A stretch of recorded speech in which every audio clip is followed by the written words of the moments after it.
la razón que sea. ¿Sí? Y no tienen que preguntar, porque anteriormente, las personas que están acá, que veo que son muy pocas, como diría la oreja de Van Gogh, que tenemos más de 50 veranos, ¿sí? Antes uno no iba a solicitar información, porque sabía que uno no le daba. Uno iba a la biblioteca del Banco de Guatemala, a la Biblioteca Nacional, a alguna dependencia que tuviera un centro de documentación, pero para de contar. Había una lógica de privilegio para entregar la información, por ejemplo, a los periodistas, ¿sí? O a los amigos de los funcionarios. No era una lógica de que todo el mundo supiera. Eso se escucha como muy sencillo, pero en la lógica de un Estado autoritario, en la lógica de un Estado vertical, eso pone aprietos a la gente. Cuando uno habla con las unidades de información pública, ¿sí? A pesar de que la ley tiene 15 años, todavía uno encuentra comentarios así como: yo no entiendo para qué piden la información, ¿será que saben? En el fondo piensan que uno es imbécil, ¿sí? Que somos como ciudadanos de segunda y que ellos sí saben. Y de falso paternalismo decir: no, jovencito, usted no sabe. ¿Usted para qué quiere esto? Tan así es, que ustedes pueden leer, luego, yo no sé mi ley, pero pueden buscar, creo que es el artículo 14, el artículo 15, dejaron un artículo donde dice que la persona es responsable del uso de la información. ¿Sí? ¿Saben quién puso eso? Mario Taracina Díaz-Oli. ¿Sí? Que ya no es diputado, pero que fue diputado. ¿Y por qué? Porque él en ese entonces era diputado de los unionistas, los alcaldes, el de la alcaldía, el que supuestamente el alcalde murió, que sabes si es cierto, pues, pero ¿por qué? Porque al final de cuentas lo querían amedrentar. Y vean ustedes, yo no sé si Ojo con mi Pisto le ha pasado a los colegas de Ojo con mi Pisto, que a veces le dan a uno la respuesta, la notificación de la información y le ponen abajo a uno. Sin embargo, se le recuerda el artículo 15 que dice, yo digo, esto también se hace porque la Secretaría de Procurador de Derechos Humanos le dice a las instituciones que pongan ese artículo para que quien la reciba tenga conciencia de esa responsabilidad. ¿Y saben qué es lo peor? Que no hay ningún problema, porque ese artículo, ¿a qué hace referencia? A la ley de libre emisión del pensamiento.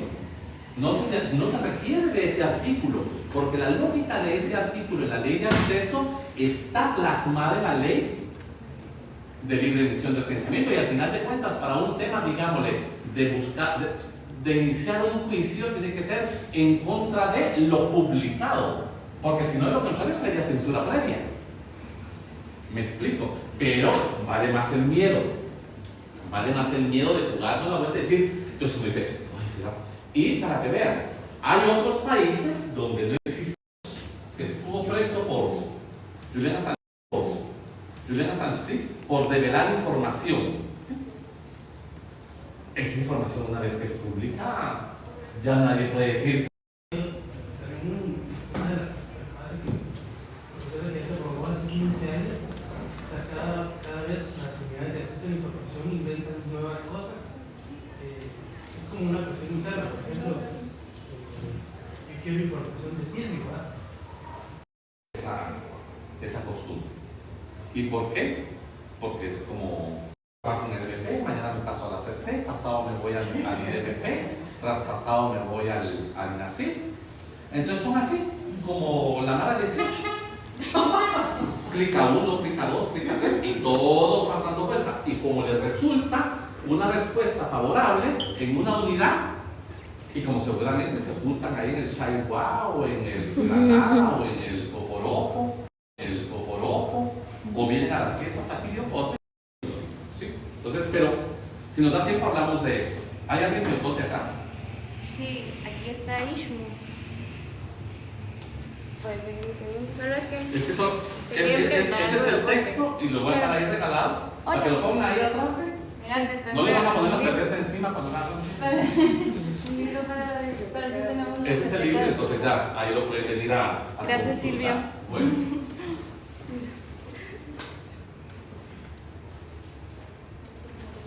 Normalmente uno tiene la idea, uno dice, necesito tal cosa, ¿sí? Entonces, primero tengo yo como que aclarar qué es lo que voy a pedir. Ojo, no tengo por qué saber específicamente, necesito el memorándum 1788, que así es en el Estado, porque uno dice, yo quisiera saber de verdad si hay algún plan de reforestación, porque uno piensa como en el sentido común, digamos, ¿verdad? Entonces, en primer lugar, uno lo que tendría que hacer es específicamente saber qué es lo que quiero solicitar. Entonces, la ley, ¿sí?, regula dos ámbitos y por eso es necesario que yo tenga claro qué es primero lo que quiero solicitar. Uno, quiero solicitar información pública, ¿sí? Voy a decir dos conceptos y si no queda claro lo seguimos repitiendo, pero si no, medio público como estatal o lo público como visible, que se mira, que se evidencia, que se muestra, ¿sí? El tema para Guatemala, que es un país súper mucho, o sea, cuadrado y religioso, es que al final del día el Estado se tiene que desnudar, ¿sí? Pues nosotros nos enseñaron que como poco pudoroso, entonces, pero esa es la lógica. Lo público es lo que se como que me hacen identificable. Yo nunca entendí lo que significa identificable, pero si me identifico, mi DPI, que si mi número de pasaporte, que dónde vivo, que incluso al tema de mi preferencia sexual, entre otros temas.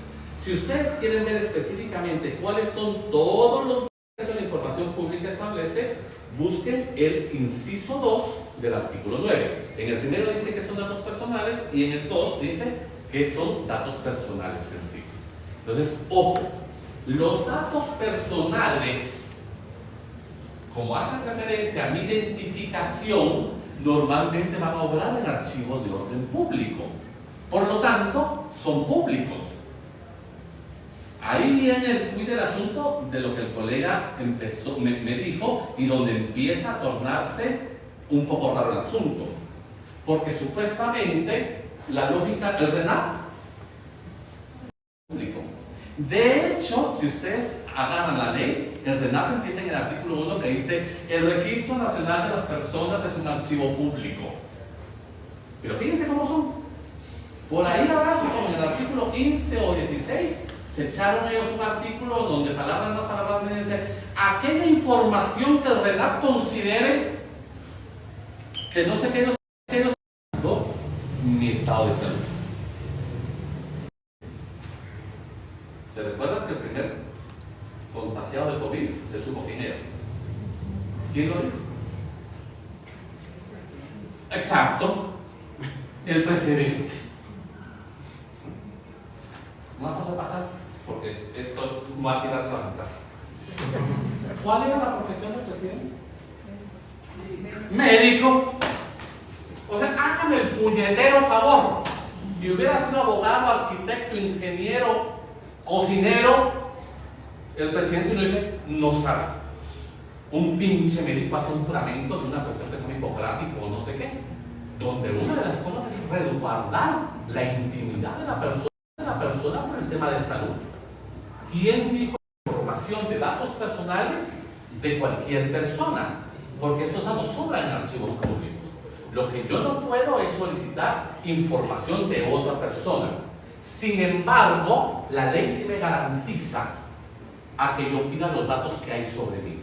Y ahí no hay pretexto para que no me los den. No hay razón. No hay razón. No hay ninguna razón y ninguna. Podemos discutir de eso, no se preocupen. A la hora del receso, si es que no se acabaron los churritos que me dejan uno, podemos seguir discutiendo. ¿Queda claro que no voy a pedir? ¿Sí? Yo puedo pedir datos personales sensibles de un funcionario electo, o sea, del presidente, o sea, sensibles. O sea, quiero saber su... Ahí podemos llegar a una discusión al final. Por ejemplo, el estado de salud. El estado de salud del presidente. ¿Sí? Porque ahí, pero ojo, con esto que estoy diciendo no es un asunto general. Cada solicitud de esas, como la que tú haces referencia, que hay un asunto más grave, digamos, porque cuando el sistema, el sistema, igual, eso está publicado en la página web. Entonces, por ejemplo, todos, el Estado no obtiene dinero por arte de magia. El Estado no se gana la lotería. Todo el dinero que el Estado utiliza viene de nuestros impuestos. Desde el Tortrix, pasando por el XL, por la chela, ¿cómo se llama ahora? La que está de moda, la que no es de la calle, artesanal, un carro, no sé qué, no sé cuánto, y hasta Victoria's Secret. Por todos, no es que no lo trasladan, esos son los 100 pesos. ¿Sí? Pero por todos se paga impuestos. La manera de que el Estado se sostiene es por los impuestos. Por lo tanto, nosotros tenemos derecho a saber cómo el Estado utiliza esos recursos. Y eso se materializa en información. Entonces, hay mucha información que a veces yo quiero pedir y no, pues está en las páginas web. Normalmente ustedes se pueden meter a una página web, los iconos son los mismos. En algunas puede decir alguna pestaña que diga transparencia, ¿sí? Si no va a decir información pública, le dan clic y normalmente va a decir información de oficio. Le dan clic y ahí les tira los 29 incisos. Algunos los publicarán, algunos no. ¿Por qué? Porque puede ser que algún inciso no les aplica, ¿sí? O algunos sí. Entonces, ahí uno puede encontrar, por ejemplo, uno de los casos más paradigmáticos y que es como bonito, ¿sí? Bonito porque es como para reírse, pero una persona, una chica salió beneficiada, es que cuando recién se publicó la ley de acceso a la información pública, había un caso de pensión familiar. Así se llama, ¿verdad? Lo del dinero que le tienen que dar a la esposa, ¿sí? Y el chavo había dicho que ganaba como 7,000. Y era funcionario público, ganaba 25 al ingrato. Entonces, atrévemelo, pues. Después le digo, ay, sí, compañerito, no hace 7,000, no, 25, de lo mismo el 30% de 7,000, 30% de 7,000, 30% de comprar un carro. Ahí está. Entonces, uno lo puede ir buscando. ¿Qué es lo que pasa? Que podemos encontrar mucha información a esos que la PDH, el diseño de la ley, ¿ok? Entonces, hay algunos criterios de cómo deberían de publicarse la información, pero no son tan sólidos y tan buenos. Uno se puede meterse al portal del ordenamiento judicial y de verdad es una cosa muy obsoleta, muy compleja, mucha información y no, es una cosa muy... ¿sí? Y hay portales blancos, más bonitos, mejores diseñados, ¿sí? Lo mejor diseñado tampoco significa o es sinónimo de que haya información pertinente, pero digámosle, deberían de haber como criterios para eso. Y ahora, si es información de oficio, pero no la tienen publicada, yo tengo el derecho a ir a la institución y que me la enseñen ahí. Porque la ley garantiza el concepto que se llama consulta personal. ¿Sí? De hecho, hace algunos años, ahora algunas dependencias que se preocupaban por eso tenían toda la información así, como en libreras y con leyes. Entonces uno podía llegar, tenían su mesita y decían, miren, tal cuestión, está en la página web, porque había gente que iba y decía, disculpe, no tengo internet. O disculpe, no puedo usar la computadora. Ah, no tenga pena, tenga su ley, aquí está, siéntese ahí. ¿Sí? A mí me contaron en algún tiempo que incluso en el Ministerio de Cultura, hace algunos años, pero muchos años, incluso hasta le daban cafecito a uno. Dice, siéntese ahí, tenga su café. Entonces se lo envenenaban a uno, tenga su café. Y a uno ahí, pum, se tomaba su cafecito y ya. ¿Sí? Ese es un tema, y entonces, y todavía no hemos llegado a la solicitud, pero me voy rápido porque si no se van a aburrir. ¿Qué pasa con la Unidad de Información Pública? La Unidad de Información Pública es la oficina encargada de recibir y de tramitar las solicitudes y además es la responsable de darle cumplimiento a la ley. Es una unidad administrativa dentro de las dependencias. Tiene una serie de funciones y obligaciones. Están en la ley. Búsquenlas porque uno tiene que darse cuenta y no puede decir, mire, disculpe, no sé esto. Y no pueden decir a uno, pues ni yo tampoco, no, usted sí se va acá. A usted lo dejaron para que sepa. Si no sepa, entonces, pues pásenme de la diapoa, pero uno puede ir a poner una denuncia, me explico. Y luego les voy a explicar sobre la denuncia, porque ellos hacen los locos, pues les voy a dar el tip. Entonces, es necesario reconocer a profundidad las obligaciones, ¿sí? Y hay que revisar específicamente lo que dice el artículo 20, donde están específicamente esas obligaciones, y una de ellas es donde dice que la unidad es la responsable, fíjense bien, de recibir y tramitar. O sea, no le da la obligación de juzgar la solicitud, ni de calificarla, ni decirle, a mí me parece que esta solicitud no debería de presentarla. No puede. ¿Ah? No emitir juicio. En tal caso, la tramita. Puede ser que no le llegue la información por A, B o C, pero tienen que hacer el trámite. Entonces, la solicitud entra e implica una resolución. Una resolución es un documento administrativo, ¿sí? Es el nombre, resolución, o sea, resuelve, o dar o no dar o lo que sea, pero no se puede quedar en el aire una solicitud. Una vez entra y la registra, tienen que darle el trámite. Por eso es que se le quitó la potestad a la unidad de calificar la solicitud, porque si no, desde ahí le meterían machete y dicen, no, eso no pasa porque, ¿qué fue lo que nos dijeron? Porque no llevaba con la cuestión del trámite en el registro. Es que fuimos a hacer ¿cómo se llama? Un trámite con la compañera. Entonces, digamos, felices la dicen. Que no me cuentan separadas. Sí, pero además, en hoja oficio. Digo, no mames, ¿cuál es el pedo que se está en carta en oficio? O sea, se la miden de aquí para acá y dicen esto pasa o qué. No, y da vuelta. ¿Sí? No, ahí uno, y encima la solicitud puede hacerse de manera oral, escrita o digital, incluso por teléfono. Yo puedo decir, disculpe, quiero hacer una solicitud de información pública. La ley garantiza. Y en tal caso ellos pueden así, hacen la solicitud en su computadora y ya, ok, gracias, ahorita tiene su correo y ellos la tienen que recibir por teléfono. ¿Ok? Bueno, entonces, la unidad siempre recibe y tramita, no califica. Y no tiene potestad para calificar y decidir si se le da el trámite o no. Ahí es una de las victorias para uno como solicitante, como persona. Porque si no, desde ahí se iría al desagüe el trámite. Prácticamente desde ahí dirían uno, no. Y de verdad, yo creo que le conté a Carmen, o Carmen creo que se dio cuenta en ese entonces. Hace muchos años yo puse a unos alumnos a que hicieran una solicitud de información pública y los mandé a que fueran a pedir información pública del dinero que le dan a las asociaciones estudiantiles en las Ancanas. Ahí fue peor, porque ahí la encargada de información pública le dijo a mi alumna, mire muchachita, ya como lo ningunean a uno así por cuestión joven, ¿verdad? O sea, yo tuviera querido identificar muchachita, pero no. Yo le digo, mire muchachita, mejor ni la presente, porque aquí le puede ir mal. La encargada de la unidad, como que ella fue la encargada del dinero, como que ella, o tal vez era mamá del presidente de la Asociación de Derecho, o de esos, ¿cómo se llama? Gordos de 40 años que salen ahí encapuchados, digamos que. Mi alumna me dijo, mire, me dijeron otra cuestión.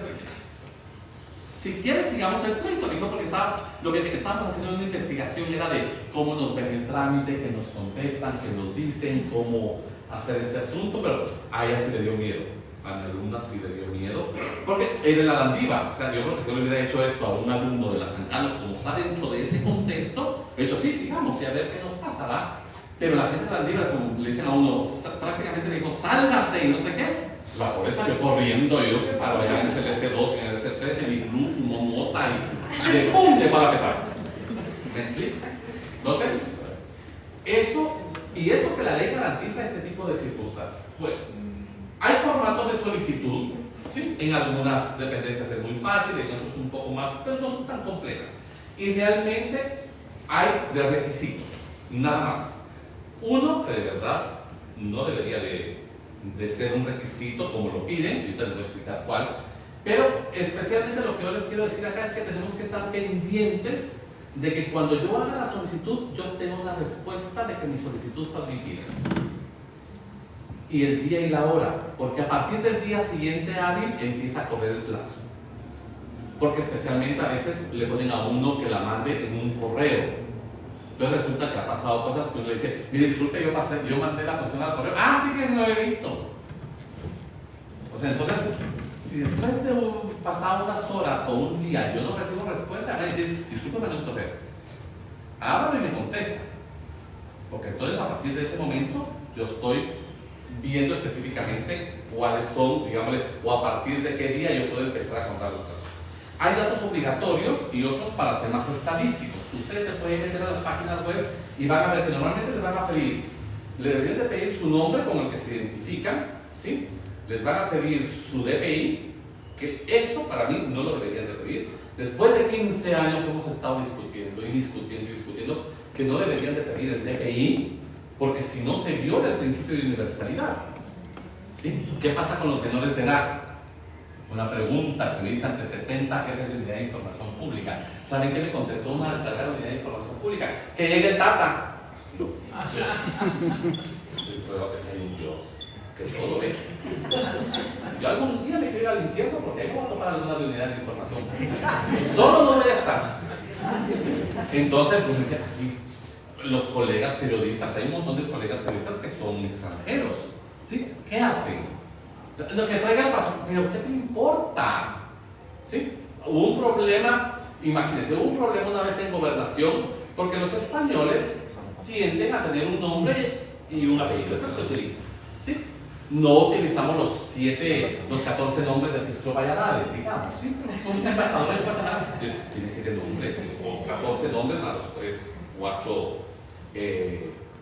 apellidos, ¿sí? Uno puede ir ahí abajo por el Parque Colón, ahí vivió Cisco con su mamá, donde es un restaurante, un chupadero. Y ahí uno puede ver hasta las placas y se ahí. Entonces resulta que a mí me llaman y me dicen, mira, hay un pleito con una asociación de información pública. Y yo, sí, puede ser pleito. Que la chica, aposición, coma, que es periodista, coma, no, a mí no me importa que sea periodista, ¿sí? Presentó la solicitud y se llama Pilar Bonillo. Yo la conocí. ¿Y? Es que pueden haber 20. ¿Y por qué no pone el nombre completo? Y si no tiene otro nombre, ¿qué? La va a obligar, se va a España, le dice a la mamá, mira, hágame un favor, me llevas ahí, me bautizas y me pones María del Pilar de la Concepción de Santiago de Compostela. Y regresa a Guatemala. No, o sea, de verdad, ¿cómo pierden el tiempo en tanta soberana estupidez? Si no tienen nada que hacer, sálganse al Parque Concordia a bailar con la señora esa que baila en la marimba, que salen los TikToks, y ocúpense. Pero es que Bonillo, ¿qué? ¿Y a usted qué le importa Bonillo, qué? O sea, se llama Pilar Bonillo, sí, punto. Enchéquele, déle información. Entonces, la lógica de la discusión del DPI viene por ahí. Yo les digo, no pidan el DPI, no pasa nada. Es información pública, entonces la lógica. Y es que saber para qué la quiere información, ¿qué importa? Póngale si usted quiere, pues lo del artículo dice que se les va a pegar. Sí, y ya estuvo. Entonces, ese es un asunto que hay que discutir. Entonces, y otro, ahí es donde viene el asunto para uno desquitarse el enojo. ¿Sí? No le pueden a uno exigir que uno manifieste el interés. Está prohibido. Y yo, pues, usted tiene que apuntar. Es la última oración del artículo 41 de la ley. Dice, queda prohibido que se solicite que se exprese el interés de la información solicitada. Se queda prohibido. No es a decisión suya, o dependiendo si es lunes, ¿sí? O dependiendo cómo le fue a decana, ¿sí? Con la depilación. No. Y si le dicen, mire usted para qué quiere, ahí viene. Sí, entonces dicen, a usted qué le importa. Yo no sé por qué en Guatemala eso se ve como muy fuerte, que es una cosa normal. ¿Sí? Yo lo he hecho. Uno se desahoga, entonces dicen, no, uy, pero dale, comió alambre, amaneció con el pie izquierdo, bájale a la agresividad. Digo, no, usted va a quedar lo ilegal, porque si sigue, ¿sí? La acuso en la sanción del artículo 66. Ese es el artículo 66. Lo que pasa es que el artículo dice retención de información, entonces uno piensa que es porque no me dieron información. No, cuando uno lee el artículo dice cualquier acto que ponga en riesgo el procedimiento de acceso. Y eso es un acto que está poniendo en riesgo el procedimiento de acceso. Y tiene hasta años de cárcel y multa. Entonces, diga, le voy a poner una denuncia por tal cosa. Entonces, pum, ahí. Porque se la juegan a uno. Se la juegan a uno, así como dice, Yo que van así como haciendo estadísticas, ¿verdad? Cada 4 que venga lo voy a tratar de chingar a ver cómo me va, tal vez yo gano. ¿Y qué? Esta vez no sabía que el cuarto era yo más. Salieron, pero más fritos que un plátano de pollo campero. Entonces, ahí está. Bueno, hay tiempos de respuesta, son días hábiles, 10 días, y en el 8º o 9º día, dependiendo del criterio, pero el criterio es, si es mucha la información, le pueden decir a uno que le van a pedir, le notifican prórroga, y son 10 días más hábiles. ¿Sí? Pero uno tiene que estar claro de qué es lo que va a pasar. Hace algún tiempo, hace algunos meses, nos pasó de que el viceministro de Finanzas, yo iba a dar una capacitación en finanzas, y el viceministro, antes de que yo hablara, les dice, miren esto, y lleva una hoja. Dice, miren, es una hoja lo que pidieron. Pidieron prórroga, se cumplieron los 20 días hábiles, y si no es porque la solicitante llama, no lo hubieran entregado. Y miren, es una hoja, y se las hacía así. Es una hoja de una cosa del año anterior, no era algo así como, no sé, el presupuesto de Serrano Elías, que hubiera tenido que ir tal vez a algún archivo. Dice 21 días hábiles para entregar una hoja. Silencio sepulcro, ni volteaban a ver. Y yo decía, dentro me decía, no, yo quisiera saber, claro, lo comenté, porque uno se entera de todo. Porque la solicitante es casi mi comadre. Entonces yo le cuento a ella, fíjate vos que pasó esto, yo fui la solicitante, mija, yo quiero ver la hoja. Me la enseñó. Y no, de verdad, eso no es derecho. ¿Sí? Entonces hay que tomar en cuenta los tiempos de respuesta y la prórroga únicamente por volumen o por extensión. Que yo pida, hay gente que pide, a ver, hay expedientes en SAT, de verdad, porque yo estaba pensando, hay expedientes en SAT que tienen 25.000 páginas. Un expediente de una persona puede ser 8 leyes. ¿Sí? Y si es un asunto del año 2005, hay que ir a las oficinas. SAT tiene como bodegas de archivos bien hechas, pero hay que ir, hay que pedirlas. Uno ahí sí más o menos entiende, pero es una cuestión que uno pide así como el 2023. ¿Sí? Nos van a pedir el acta matrimonial de Yamatei. Es que para empezar, porque no se casó. O sea, es que está divorciado. No piensen mal, por favor. Bueno, el procedimiento de la solicitud. Se puede pedir ayuda a la Unidad de Información Pública. Ante toda solicitud, deben de recibir una resolución. No les pueden decir, fíjese que no. Hay algunos casos donde lo están llamando a uno para decir a uno, miren, no me queda tan claro. ¿Me puede hacer el favor de aclarar esto o de no sé qué? Entonces se llama previo. Le llaman un previo y lo llaman a uno. ¿Sí? Pero en tal caso, uno viene y dice, ok, entonces es que lo que estoy pidiendo es esto y esto y esto, y pum, ya. Entonces sigue el trámite. Pero de lo contrario, siempre va a haber una resolución. Hay que estar atento a esos plazos, ¿sí? Las sanciones que yo les decía, si no cumplen con los plazos, y tratar de hacer solicitudes sencillas. Eso es lo que voy. El colega periodista dice, yo tengo tal reportaje y voy a pedir 25 cosas. ¡Pum! Error si las piden una solicitud. Lo que pasa es que tengan 23 listas y por una que lo quieran joder, prórroga, no sé qué y no sé cuánto, y las 23 se esperan. Entonces uno agarra de 3 en 3 y presenta 7 solicitudes. A veces a mí me llaman que, mire, Fernanda presentó 6 solicitudes y pues con la pena le ponen 6 números, 6 correlativos y cabal. Y a veces le ha pasado que 5 solicitudes se las dan a tiempo y casualmente una le traba. Pero si hubiera pedido todas, traba todo. ¿Sí? Y hacer y pedir las cosas que uno dice, esto estoy pidiendo algo del año 95, tal vez me puede tomar más tiempo, mejorar una sola solicitud por esto. Y esto, que son planes de reforestación del 2020 al 23, mejor las meto aparte porque tienen que darle un tratamiento a cada una de las solicitudes y cada una corre con los plazos correspondientes en función de la solicitud. Bueno, sobre la respuesta.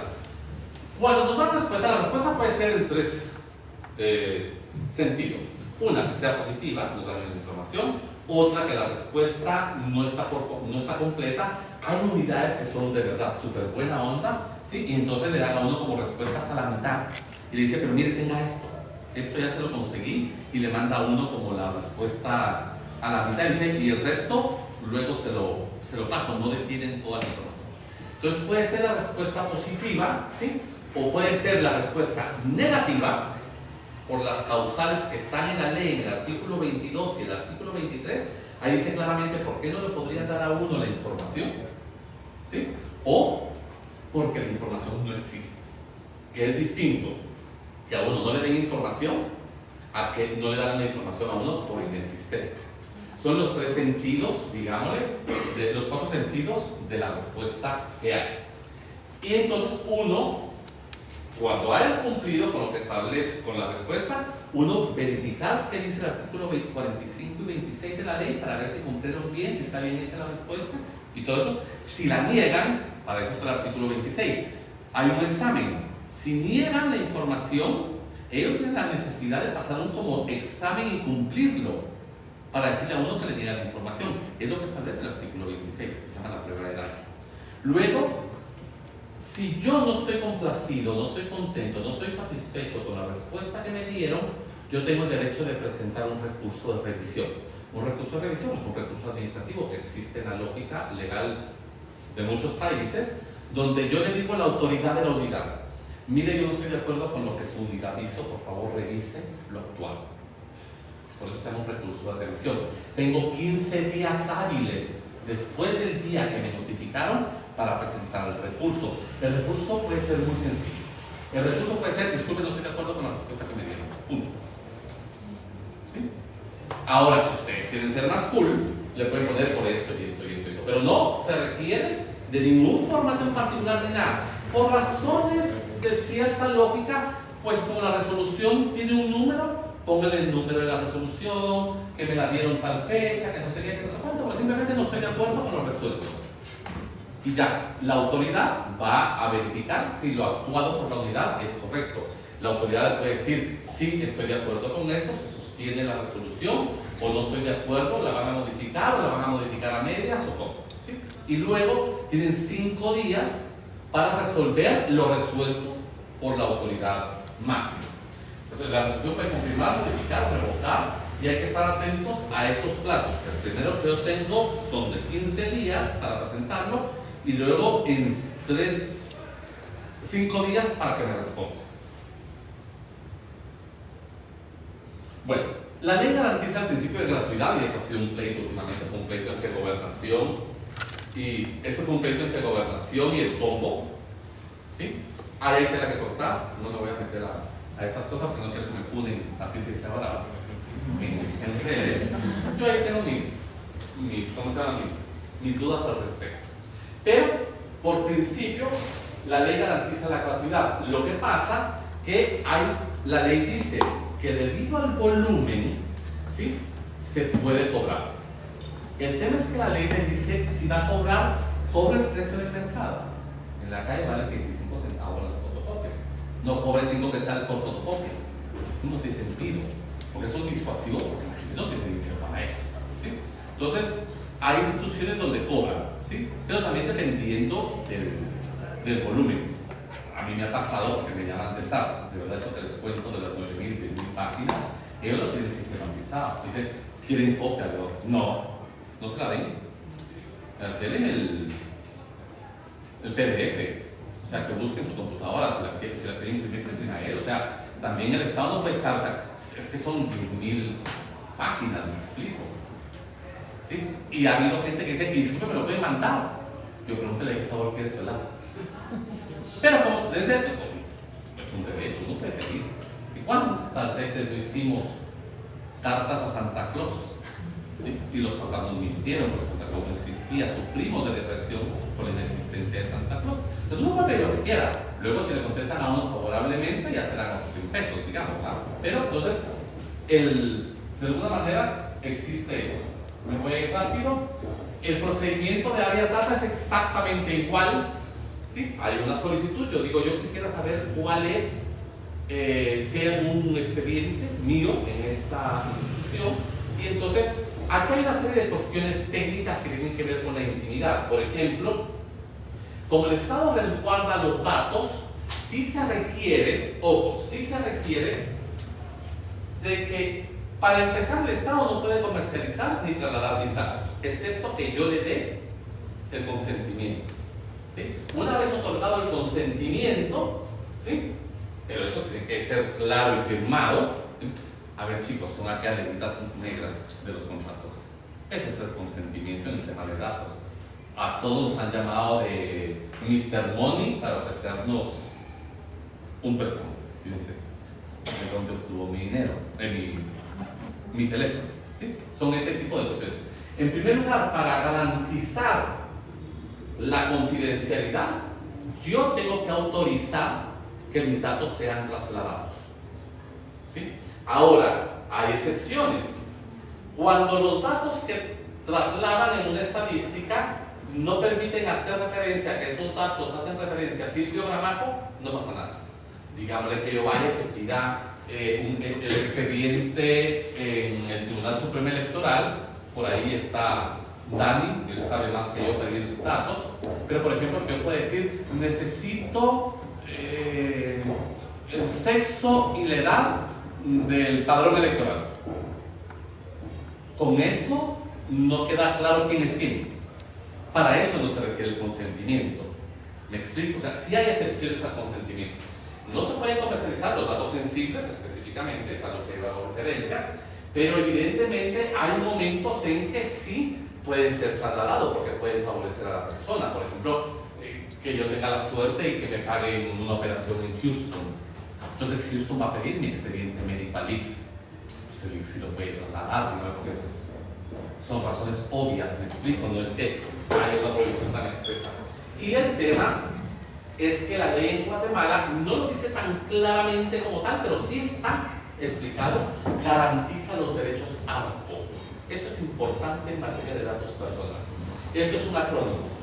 Quiere decir que en materia de datos personales, el Estado tiene el derecho de protegerlos. Y la protección que abarca, el derecho que yo tengo de acceder a los datos, el derecho que yo tenga a que los datos se rectifiquen, porque puede hacer de que me hayan puesto un mal dato, o ya el dato ya es obsoleto, ¿sí? El derecho a que se cancelen los datos porque yo llego a descubrir que la entidad no está capacitada legalmente, ¿sí?, para tener esos datos, y el derecho a oponerme a comercializar los datos. Los derechos ARPO hacen referencia a esas cuatro acciones: acceso, rectificación, cancelación y oposición. Lo dice en un artículo, no en las leyes más modernas sí queda claro. Rectificación va a significar esto, acceso incluye tal y tal cuestión, cancelación tal otra y oposición tal otra. ¿Ok? Ese es el tema cuando yo pido, ¿sí? Ahora, ¿qué pasa acá? Acá lo que sí se estila es que, por ejemplo, ¿tu nombre? Jorge pide los datos de él, ¿sí? Entonces, cuando se los van a entregar, ahí sí a Jorge le piden la identificación. Y ahí sí tienen razón en pedirla, porque ellos tienen que certificar que Jorge Toril Recinos es la misma persona de los datos a los que ellos le entregan. Ahí sí tiene sentido, digamos, que exijan la identificación solo para certificar que sí le están entregando al titular los datos solicitados. Bueno, rápidamente los seguimientos a las solicitudes. Los plazos comienzan al día siguiente de recibida la solicitud. Los días son hábiles, ¿sí? Entonces hay que tener cuidado. Yo no entiendo esas lógicas entre la diferencia entre feriado y asueto y no sé qué, ¿verdad? Si usted está en su casa, ese día no, ya, hasta el día siguiente. Es necesario contar con una respuesta a la solicitud recibida, y si no, como les decía, llamar para ver qué fue lo que pasó. Hay sistemas donde sí le dicen a uno: su solicitud fue recibida 18:45, tal fecha. Ah, ok, perfecto, ya. ¿Sí? Hay unidades donde dicen fue recibida, y uno ya me dice, pero hasta hoy la vamos a tramitar, o sea, un día más. Sino, pues ya la recibieron. Ah, no, yo no sé si a usted le pasó, pues que entró a las 6 de la tarde y el horario es de 8 a 4. Entonces, por lo tanto, al día, pues, hay de todo en la viña del Señor, ¿va? Y pues hay que estar atentos de prórroga, y pues Si no, llamen, porque no queda de otro. Y ya me están diciendo que termino. Hay una relación. ¿Qué es lo que? Fíjense bien, Guatemala es uno de los pocos países en excepción de eso. A más información de oficio debería de haber menos solicitudes. Y resulta que la experiencia, al menos en datos del informe de la PDH, en los 15 años, es cada vez hay más sujetos obligados. Por lo tanto, cada vez hay más información disponible en las páginas web. Pero las solicitudes no han bajado. Es más, las solicitudes siguen subiendo. Como les decía, de 11,000 y pico en el 2009 a 80,100 en el 2023. Excepto en el 2020, que por razones obvias se detuvo el incremento, pero luego volvió a subir. Entonces, pero sí hay una relación supuestamente inversamente proporcional, que si yo publico más, pues voy a recibir menos solicitud. Eso ayudaría muchísimo a entidades grandes como el Ministerio de Gobernación, que recibe 4,000 solicitudes al año. Si publicara mucho, pues podría decir, no, eso es aquí, eso es aquí, eso es aquí, y no se sabe estar contestando tanta cosa. Así que muchísimas gracias. Si tienen alguna pregunta, quedo a la orden o no sé si hay tiempo.